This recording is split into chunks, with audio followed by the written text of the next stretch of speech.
सभी लोगों का अल्फागढ़ यूट्यूब चैनल में एक बार फिर से स्वागत है। देखो, चंद वंश के राजाओं के क्रम में जो आज का हमारा राजा है वो है त्रिलोक चंद।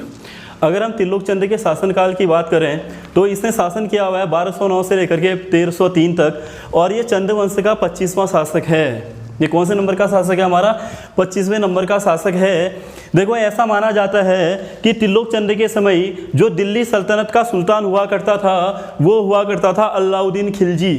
वो कौन हुआ करता था? हमारा अलाउद्दीन खिलजी। यहाँ पे तुम्हारा एक प्रश्न बनने की संभावना है, तुमसे पूछा जाएगा किस चंद वंश शासक के समय अलाउद्दीन खिलजी दिल्ली का सुल्तान था, या त्रिलोक चंद के समकालीन दिल्ली सल्तनत का शासक कौन था?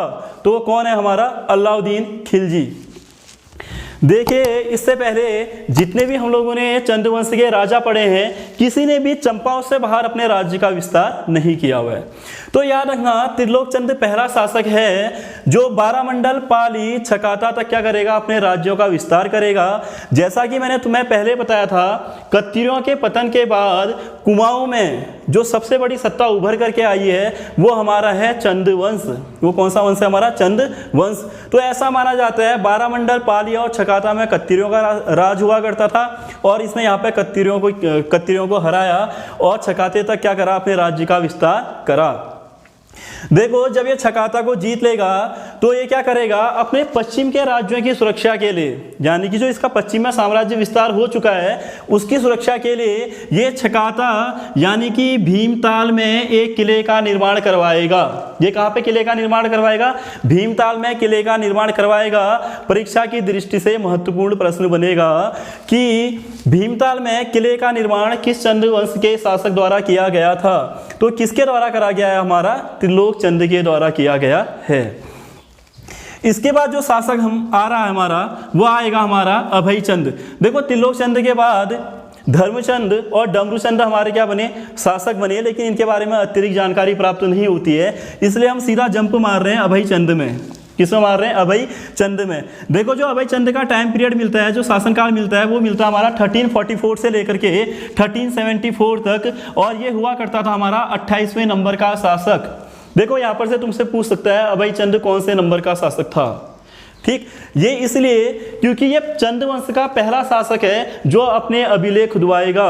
इसने चंपावत के आसपास अपने अभिलेख खुदवाए थे, और याद रखना, इससे पहले जितने भी हमारे चंद राजा हुए हैं उनका कहीं पे कोई उल्लेख प्राप्त नहीं होता है, या उल्लेख नहीं मिलता है कि इन्होंने किसी भी प्रकार के ताम्र लेख या कोई अभिलेखों को खुदवाया था। तो चंद वंश का पहला शासक कौन है? हमारा अभय चंद है, जिसने यहाँ पे ताम्रलेख या अभिलेखों को क्या करवाया? खुदवाया है। अब यहाँ पे देखिए, जब हम अभय चंद की बात करेंगे तो यहाँ पे चंपावत में एक नौला पड़ता है जिसका नाम है मानेश्वर नौला, और ये नौले से एक लेख प्राप्त हुआ है, और इस ये लेख प्राप्त हुआ है उसका जो उसके जो खोज करता है वो है हमारे डॉक्टर राम सिंह। वो कौन है? हमारे डॉक्टर राम सिंह। और याद रखना, अगर यहाँ पे डॉक्टर राम सिंह का नाम आ ही गया है तो यहाँ पे एक उनकी रचना के बारे में भी जान लेते हैं, जिसका नाम है सौर का अतीत। जिसका नाम क्या? हमारा सौर का अतीत। यानी कि सौर के अतीत की रचना किसने करी हुई है? डॉक्टर राम सिंह ने करी हुई है। और यह मानेश्वर से जो लेख प्राप्त हुआ है, मानेश्वर नौले से जो लेख प्राप्त हुआ है, उसके खोजकर्ता भी कौन है? हमारे डॉक्टर राम सिंह ही है। ऐसा माना जाता है कि ये जो मानेश्वर नौले से जो लेख प्राप्त हुआ है, ये जब अभय चंद को पुत्र की प्राप्ति हुई थी उसके उपलक्ष्य में इसने ये लेख खुदवाया था। तो याद रखना, मानेश्वर नौला का जो लेख है वो किससे संबंधित है? अभय चंद से संबंधित है। और क्यों खुदवाया है? अभय चंद को पुत्र की प्राप्ति हुई होगी, और उसी हर्ष उल्लास में उसने यहाँ पे क्या खुदवाया था? अपना लेख खुदवाया था, जिसके खोजकर्ता कौन है? हमारे डॉक्टर राम सिंह हैं। इसके बाद देखो, इसमें एक और इंपॉर्टेंट चीज आती है। देखो, दिल्ली सल्तनत का एक शासक हुआ है जिसका नाम है मोहम्मद बिन तुगलक, जिसे भारतीय इतिहास में रक्त पिपासु या पागल बादशाह भी कहा जाता है। ठीक है, ऐसा माना जाता है ये सल्तनत काल का सबसे शिक्षित राजा हुआ करता था, लेकिन जो इसकी नीतियां रही वो हमेशा विफल रही, इसलिए इसको पागल बादशाह या क्या कहा जाता है? रक्त पिपासु बादशाह भी कहा जाता है। अब यहाँ पे देखो, मोहम्मद बिन तुगलक का एक अभियान के बारे में जानकारी प्राप्त होती है, इसे कहा जाता है कराचल अभियान। अभियान, ऐसा माना जाता है ये एक पहाड़ी अभियान हुआ करता था। इतिहासकारों में इस कराचल स्थान के बारे में मतभेद है, ऐसा कोई भी स्थान अभी तक प्राप्त नहीं हुआ है, इसलिए इतिहासकार मानते हैं ये हिमाचल प्रदेश के कांगड़ा या कुमाऊं में हुआ होगा। यानी कि मोहम्मद बिन तुगलक का जो ये कराचल अभियान है ये हिमाचल प्रदेश के कांगड़ा और कुमाऊं में हुआ था। और इस समय जो कुमाऊं का शासक था वो था हमारा अभय चंद। वो कौन था? हमारा अभय चंद। अब यहाँ पे देखो कि इस मोहम्मद बिन तुगलक के कराचल अभियान की जानकारी के स्रोत क्या हैं। देखो एक इतिहासकार हुआ है, मुस्लिम इतिहासकार, जिसका नाम है बर्नी। उसकी रचना का नाम है तारीख़ फिरोज़शाही। उस तारीख़ फिरोज़शाही में कराचल अभियान का वर्णन मिलता है। जो इसका दूसरा जानकारी का स्रोत है वो है इब्न बतूता का यात्रा वृत्तांत। अगर हम इब्न बतूता की बात करें, इब्न बतूता मोरक्को का निवासी हुआ करता था जो मोहम्मद बिन तुगलक के काल में भारत आया था। और याद रखना सल्तनत काल में डाक व्यवस्था का उल्लेख करने वाला व्यक्ति भी हमारा मोहम्मद बिन तुगलक है। इसने एक रचना की हुई है जिसका नाम है रहेला। जिसका नाम क्या है? हमारा रहेला। और ऐसा माना जाता है कि इसी रहेला में इसने कराचल अभियान का उल्लेख करा हुआ है। तो याद रखना इस कराचल अभियान का उल्लेख किसके द्वारा करा गया है? बर्नी की तारीख़ फिरोज़शाही और इब्न बतूता के यात्रा वृत्तांत से हमको किसकी जानकारी मिलती है? मोहम्मद बिन तुगलक के कराचल अभियान की जानकारी प्राप्त होगी। तो अभय चंद के बारे में भी इतनी ही जानकारी प्राप्त होती है। इसके बाद जो महत्वपूर्ण राजा आता है वो आता है गरुड़ ज्ञान चंद। वो कौन आएगा? हमारा गरुड़ ज्ञान चंद आएगा। देखो जो इसका शासनकाल मिलता है वो 1374 से लेकर के 1419 तक मिलेगा। और ये 29वें नंबर का शासक हुआ करता था। कौन से नंबर का शासक है ये? 29वें नंबर का शासक है। देखो चंद्रवंश के जितने भी राजा हुए हैं, देखो चंद्रवंश की स्थापना मैंने तुम्हें कहा था कि 700 ईस्वी के आसपास मानी जाती है। जो पहला शासक था वो था हमारा कौन? सोमचंद। सोमचंद से लेकर के जब तक यहाँ पर गोरखा शासन स्थापित होगा, जितने भी चंद शासक रहे उन सब में सबसे अधिक तक राज करने वाला जो राजा था वो था हमारा गरुड़ ज्ञान चंद। यानी कि इसका शासनकाल, इसने लगभग 45 वर्षों तक यहाँ पे क्या करा हुआ है? शासन किया हुआ है। तो तुमसे पूछा जाएगा किस चंद्रवंश शासक का शासनकाल सर्वाधिक था? तो वो कौन है? हमारा गरुड़ ज्ञान चंद। अब यहाँ पे देखो गरुड़ ज्ञान चंद के काल में जो तराई भाबर वाला क्षेत्र था उसे मड़वा की माल या माल क्षेत्र कहा जाता था। उसे क्या कहा जाता था? मड़वा की माल या माल क्षेत्र कहा जाता था। और ऐसा माना जाता है इस माल क्षेत्र में कठेरों और रोहिलों का क्या था? हमारा शासन था। तो याद रखना ये जो कठेर और रोहिले हुआ करते थे ये मुस्लिम हुआ करते थे। और ऐसा माना जाता है कि फिरोज शाह तुगलक के साथ इसके संबंध क्या हुआ करते थे? अच्छे हुआ करते थे। इसीलिए ये गरुड़ ज्ञान चंद चंद्रवंश का पहला शासक है जो दिल्ली सल्तनत के दरबार में जाएगा और फिरोज शाह से क्या करेगा? मुलाकात करेगा। जब ये फिरोज शाह से मुलाकात करेगा तो फिरोज शाह इससे प्रसन्न होकर के तराई भाबर यानी कि मड़वा की माल और माल क्षेत्र वाला जो क्षेत्र होता है वो किसको दे देगा? चंद राज्य में सम्मिलित कर देगा। यानी कि गरुड़ ज्ञान चंद को दे देता है और इसे एक उपाधि देगा गरुड़ की। इसे किसकी उपाधि देगा? गरुड़ की उपाधि देगा। तभी से इस राजा का नाम गरुड़ ज्ञान चंद कहलाया। अब यहाँ पे देखो, यहाँ पे थोड़ी सी एक छोटी सी कहानी बनती है कि गरुड़ की उपाधि राजा द्वारा क्यों दी गई, यानी कि फिरोज शाह तुगलक ने ज्ञान चंद को गरुड़ की उपाधि क्यों दी। ऐसा माना जाता है जब गरुड़ ज्ञान चंद दिल्ली गया तो ये राजा के साथ शिकार करने के लिए गया। राजा इसे अपने साथ शिकार में ले जाएगा और एक गरुड़ होता है जो सांप को अपने मुंह में डाले हुए उड़ रहा होता है। तो उसी समय गरुड़ ज्ञानचंद अपने तीर से क्या करेगा? उस गरुड़ को मार देता है, यानी कि उड़ते हुए गरुड़ को मार देगा। और वो गरुड़ जब मर जाएगा तो फिरोज शाह तुगलक क्या होगा? इससे बहुत ज़्यादा प्रसन्न होगा और इसे किसकी उपाधि देगा? गरुड़ की उपाधि देगा। तब से इस राजा को क्या कहा जाता है? गरुड़ ज्ञानचंद कहा जाता है। अब यहाँ पे देखिए कि अगर हम चंद्रवंश के राज्य चिन्ह की बात करें तो जो चंद्रवंश का राज्य चिन्ह हुआ करता था वो गाय हुआ करती थी। वो क्या हुआ करती थी? गाय हुआ करती थी। लेकिन जो गरुड़ ज्ञानचंद का राज्य चिन्ह था वो क्या होगा? हमारा गरुड़ होगा। तो तुमसे पूछा जाएगा निम्नलिखित में से किस चंद्रवंश शासक का राज्य चिन्ह गरुड़ था? ठीक है, तो वो किसका है? हमारा ज्ञानचंद का है, गरुड़ ज्ञानचंद का है। तो फिर इसके बाद देखो फिरोज शाह तुगलक से इसने मुलाकात कर ली है। फिरोज शाह ने इसको क्या दे दिया है? फिरोज शाह तुगलक ने इसको तराई भाबर वाला क्षेत्र दे दिया है।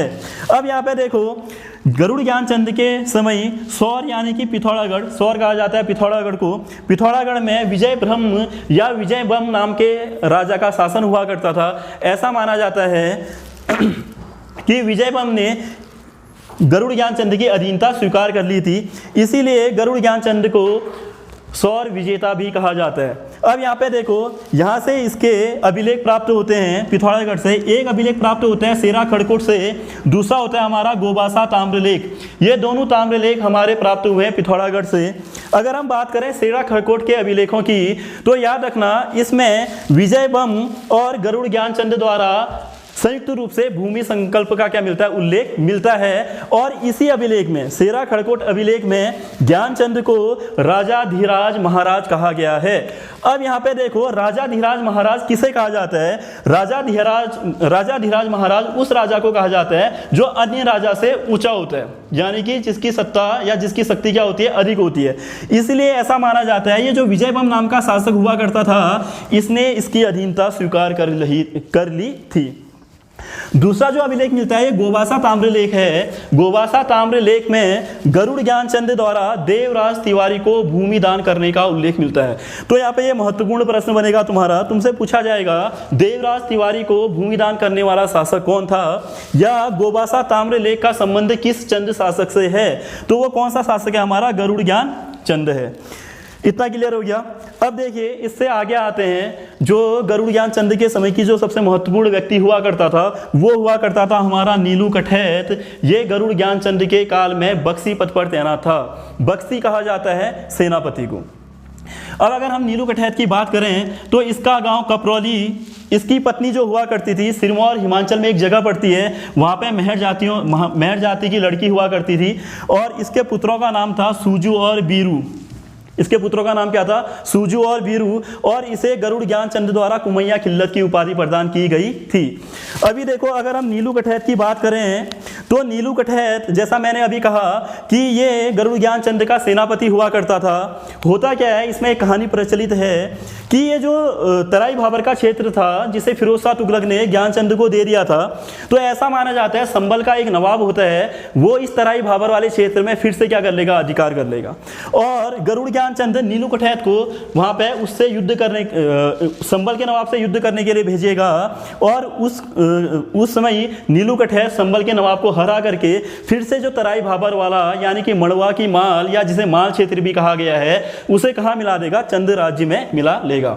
इसी से प्रसन्न होकर के ज्ञानचंद क्या देगा? नीलू कठैत को कुमैया खिल्लत की क्या देता है? उपाधि प्रदान करेगा। देखो, ये नीलू कठैत इतना बहुत ज़्यादा फेमस व्यक्ति होता है, इसकी हर जगह चर्चा होती है, इसकी वीरता की हर जगह चर्चाएं होती है, और इसी ज्ञानचंद द्वारा इसे रौद्र भूमि भी प्रदान की जाती है। ये मोस्ट इंपोर्टेंट टॉपिक है, तुमसे पूछा जाएगा रौद्र भूमि किसे कहा जाता है। तो याद रखना, रौद्र भूमि, अगर चंद वंश में सेना का कोई भी व्यक्ति या कोई भी सैनिक युद्ध में अगर बहादुरी दिखाता था, तो उसे एक प्रकार की भूमि दान की जाती थी, उसे कहा जाता था रौद्र भूमि। तो याद रखना, रौद्र भूमि प्राप्त करने वाला जो पहला सेनापति है वो हमारा कौन है? नीलू कठैत।